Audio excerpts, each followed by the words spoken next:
I gotta be honest here. When Gossip Girl came out, I unironically watched it all from beginning to end. Back in like 2007 or 8 or whenever it is the show started, I mean, I guess I was like 19 or 20 at the time, which is kind of mind-blowing to think about because I turned 30 this year. And what am I doing with my life? But anyway, I was really into this show when it was on. I mean, I wasn't like making my own fan pages or whatever, but it was pretty bad for a while there. So now that I'm much older and allegedly much wiser, I thought, oh gee, wouldn't it be nice to take a trip down memory lane and see how old Gossip Girl holds up? Now, up to now, I've talked mainly about teen shows that I'd never seen before, and I was just kind of giving my initial impressions. But this time, I'm in the same boat as a lot of you. This used to be one of my favorite shows some 8 or 9 years ago. But now that the rose-colored glasses are coming off, how does it hold up? Well, let's take a look. The show starts out with Serena suddenly arriving back in New York City after being away all of last year for some mysterious and very sudden reason. When she gets back, we're immediately introduced to the main plot shtick or whatever of the show, which is that there's a blog called Gossip Girl that gathers and distributes all the gossip, hence the very clever name of the show,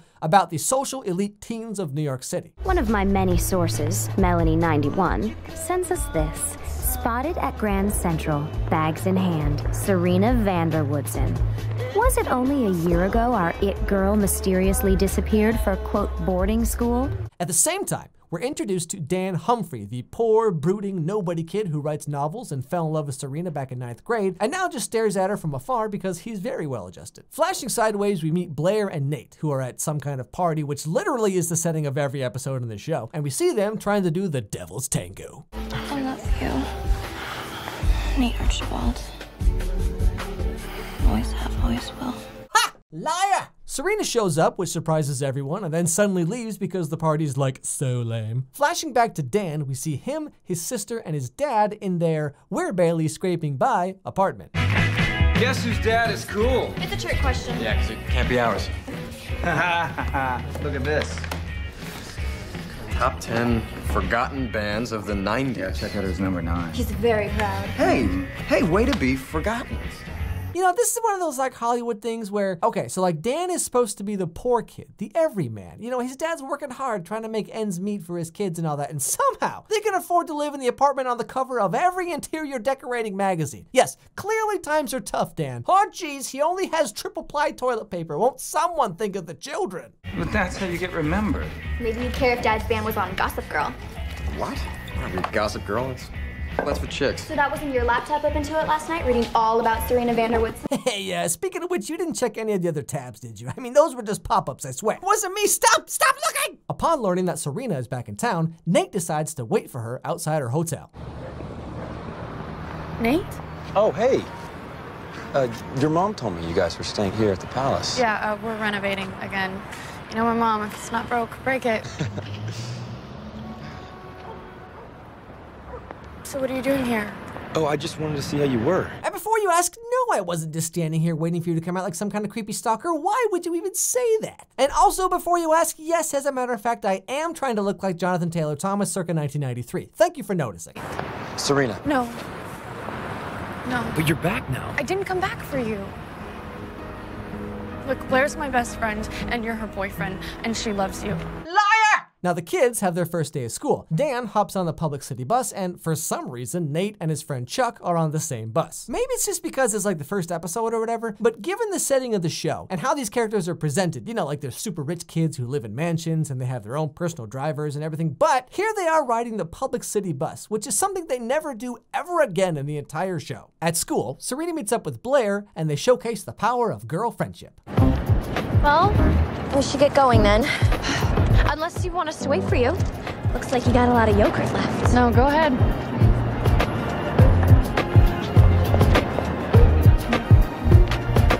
Blair, think we can meet tonight? I'd love to. After school, by the flagpole, loser has to string up their underwear for a week. The palace. 8 o'clock? Nate will wait. Spotted on the steps of the Met, an S&B power struggle. Could probably do a half hour. Did S think she could waltz home and things would be just like they were? Thanks for making the time. You're my best friend. Could have fooled me. Now later, Serena and Blair meet up in Serena's hotel and talk about what really happened over the last year. I'm really sorry. Yeah, I could tell. Since you didn't call her right the entire time it was happening. No, I know. I was just boarding school.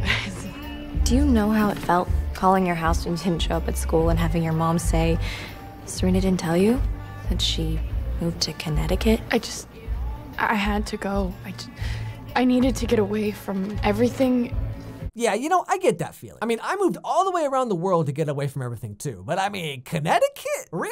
Pretty sure no one goes there on purpose. It's like Narnia, but like if Narnia was full of garbage. I've actually never been there. I have no idea what I'm talking about. I mean, I'm from Iowa. I got nothing to brag about. Anyway, so Serena and Blair make up, kind of, I guess, and we flash sideways again back to Dan, who earlier had a near-death experience when Serena showed up at the same department store that he and his sister were at. Hey. Ah, the Invisible Man returns. You know, I really had no idea you could move that fast. Yeah, well, your fashion emergency was solved, so I figured my work was done. Come on, Dan.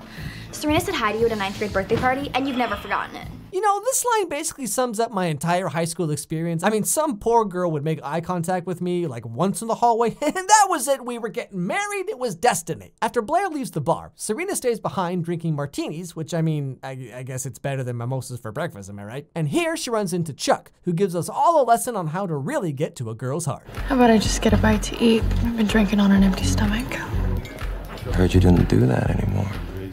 Special occasion. Well, how about a grilled cheese with truffle oil?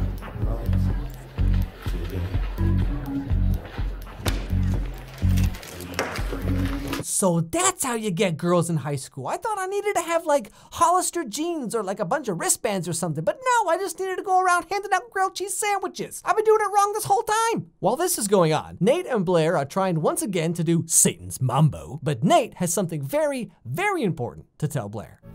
Is it too much? I want it to be special.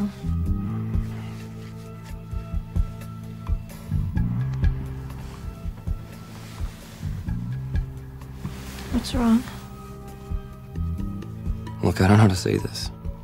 But in Gremlins, the rule is that you can't feed them after midnight, but like, what about daylight savings time? And isn't it technically always midnight somewhere? Can gremlins travel through time zones? Chuck tries to act out 50 Shades of Grey with Serena, who just isn't having it. That night, Blair is hosting a party because, like I said, that's quite literally the only thing that ever happens in this show. And while getting ready, we get a small look at her relationship with her mom. Why are you wearing that one? Didn't you see the dress I left on the bed? I like this one. This one is not as elegant a choice as that one. Why do you care so much? Because I love you.